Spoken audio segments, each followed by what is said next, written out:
The rain had been falling for hours. It drummed relentlessly against the cracked windshield, each drop distorting the already blurred streetlights into streaks of gold and white.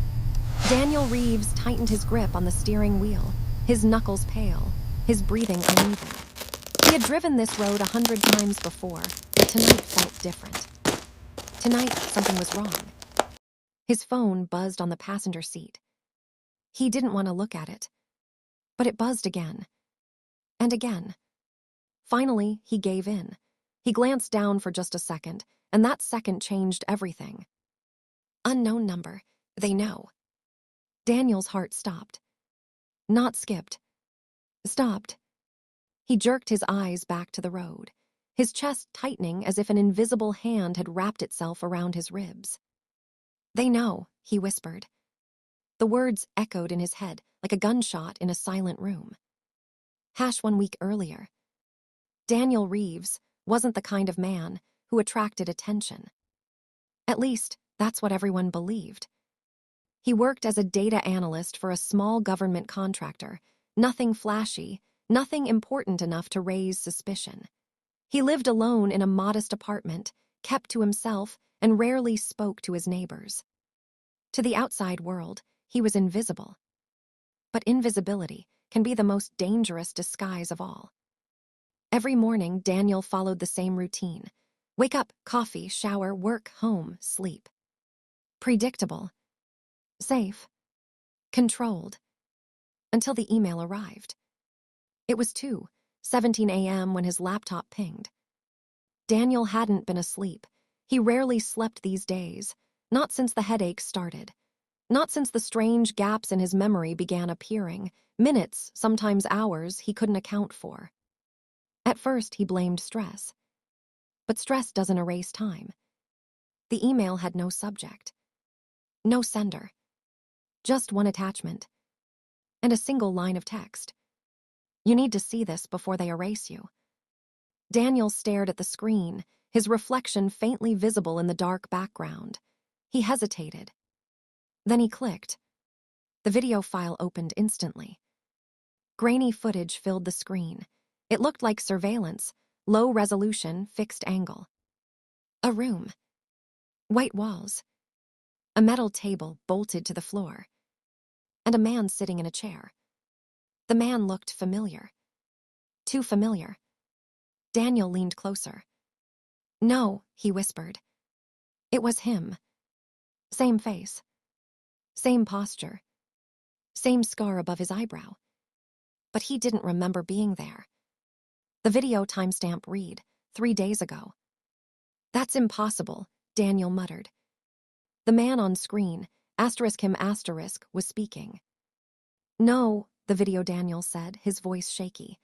You don't understand if they find out. The camera shifted slightly, as if someone had adjusted it. A voice cut in from off-screen. Cold. Calm. Authoritative. We already know, Mr. Reeves. Daniel froze. That voice. He had heard it before. Somewhere. But he couldn't place it. Tell us what you did with the file, the voice continued. Video Daniel shook his head frantically. I didn't take it, I swear. You have to believe me. A pause. Then footsteps. Slow. Deliberate. A figure stepped into view. A man in a dark suit. Badge clipped to his belt. 3 letters engraved in gold. FBI. Daniel's breath caught in his throat. No, he whispered again, louder this time. The agent leaned forward, placing both hands on the table. You're running out of time, he said quietly. Video Daniel's eyes filled with tears. Please, I don't remember anything. I don't even know why I'm here. The agent studied him for a moment. Then he smiled. It wasn't a kind smile.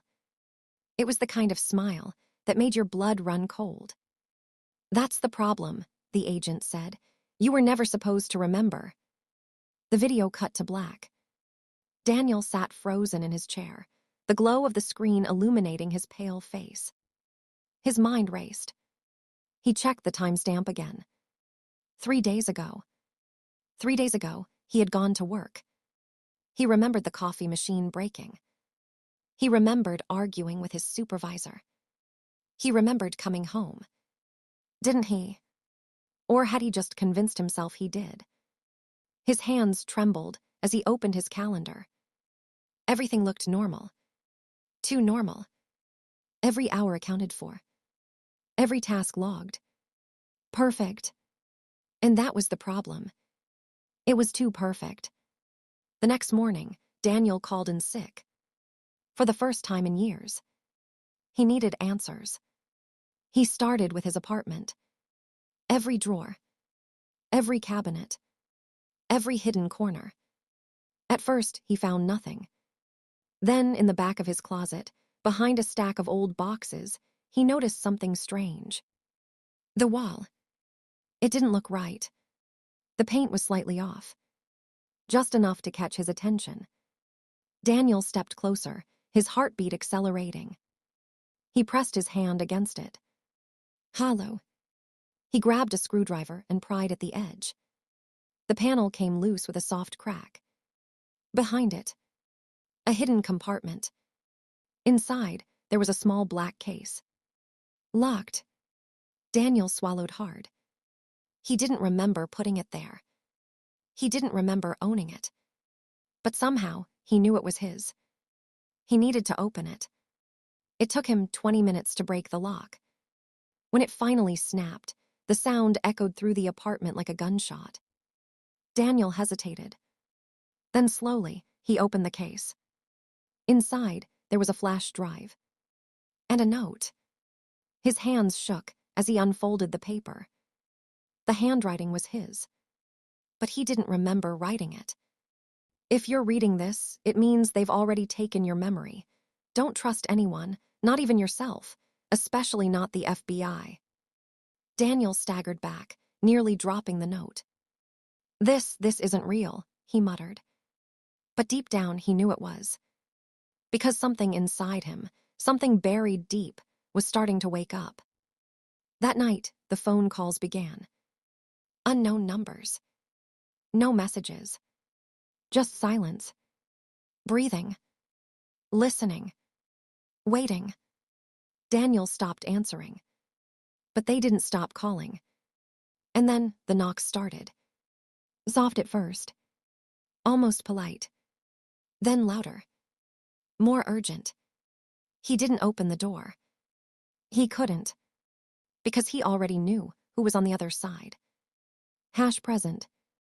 The rain poured harder as Daniel sped through the empty streets. They know, he repeated under his breath. The message on his phone burned into his mind. They know. But what did they know? And how much time did he have left? His phone buzzed again. Another message. Unknown number. Turn around. Daniel's stomach dropped. Slowly, he glanced at the rearview mirror. Headlights. Right behind him. Too close. Following. His pulse skyrocketed. No, no, no, no, he whispered. The car behind him flashed its lights. Once. Twice. Then the siren came on. Blue and red lights exploded through the rain. FBI. Daniel's mind screamed at him to stop. But something deeper, something primal, told him to run. He slammed his foot on the gas. The engine roared. The distance between the two cars stretched for a moment. Then closed again. Faster. Closer. Relentless. They're not going to let me go, Daniel said, his voice breaking. He turned sharply onto a side street, tires screeching against the wet pavement. The car fishtailed. He barely regained control. The headlights stayed with him. Always there. Always watching. Suddenly, another memory hit him. Not a full memory. Just fragments. A room. The same room from the video. The agent. That smile. And words. You were never supposed to remember. Daniel gasped. What did I do? He asked himself. What did I take? The flash drive. His eyes widened. He reached into his pocket, pulling it out. Small. Ordinary. But whatever was on it, people were willing to erase him for it. Kill him for it. The road ahead split. Left or right. Daniel had seconds to decide. His instincts screamed left. So he turned right. Big mistake. Dead end. A narrow alley with no exit. Damn it, he shouted, slamming the brakes. The car skidded to a stop. The FBI vehicle blocked the entrance behind him. Trapped. The driver's door opened. A figure stepped out. Dark suit. Calm posture. Familiar face. The same agent from the video. Daniel's hands trembled as he stepped out of his car. Rain soaked him instantly, cold and unforgiving. Mr. Reeves, the agent called out, his voice steady despite the storm. This doesn't have to end badly. Daniel let out a hollow laugh. That depends on your definition of bad. The agent stepped closer, water dripping from his coat. You have something that doesn't belong to you, he said. Daniel tightened his grip on the flash drive in his pocket. I don't even know what it is, he replied. The agent tilted his head slightly. That's true, he said, but you did. Daniel frowned. What does that mean? The agent sighed, as if explaining something obvious. You worked for us, he said. Daniel blinked. No, I didn't. Yes, the agent replied calmly. You just didn't know it. Silence. Even the rain seemed to pause. Daniel shook his head. That's not possible. You were part of a classified program, the agent continued. Data extraction, memory manipulation, you were one of our best. Daniel's chest tightened. No, that's not. You discovered something you weren't supposed to, the agent interrupted. Something buried deep in our system. Daniel's mind raced. What was it? The agent's expression darkened. A list, he said. Names, operations, things that were never meant to see the light of day. Daniel's breath caught. And I took it. Yes. And then you erased my memory. The agent nodded. You did that yourself. The world spun. I erased my own memory, Daniel whispered. To protect yourself, the agent said, and to protect us. Daniel laughed bitterly. Doesn't sound like it worked. No, the agent admitted. It didn't. The agent extended his hand. Give me the drive, Daniel, he said. We can fix this. Daniel stared at him. Fix it, he repeated. Yes, we can restore your life, your identity, everything. Daniel shook his head slowly. And what about the truth? The agent's expression hardened. The truth is dangerous. Daniel's grip tightened. Maybe it's supposed to be. For a moment, neither of them moved. Then, gunshots. Not from Daniel. Not from the agent. From somewhere above. Both men looked up. A figure stood on the rooftop, overlooking the alley. Silhouetted against the lightning. A sniper rifle in hand. The agent cursed under his breath. They found us. Who? Daniel asked. The agent didn't answer. Because he didn't need to. The shot came next. Everything went white. Hash unknown time. Daniel opened his eyes slowly. Silence. No rain. No sirens. No pain. Just quiet. He was back in the room. The white room. The metal table. The chair. His head throbbed. Across from him sat the agent. Perfectly calm. As if nothing had happened. Daniel swallowed. Am I dead? He asked. The agent smiled faintly. No, he said, but you're close to something worse. Daniel's heart sank. What now? The agent leaned forward. Now, he said, you remember everything. And suddenly, he did. The program. The lies. The names. The truth.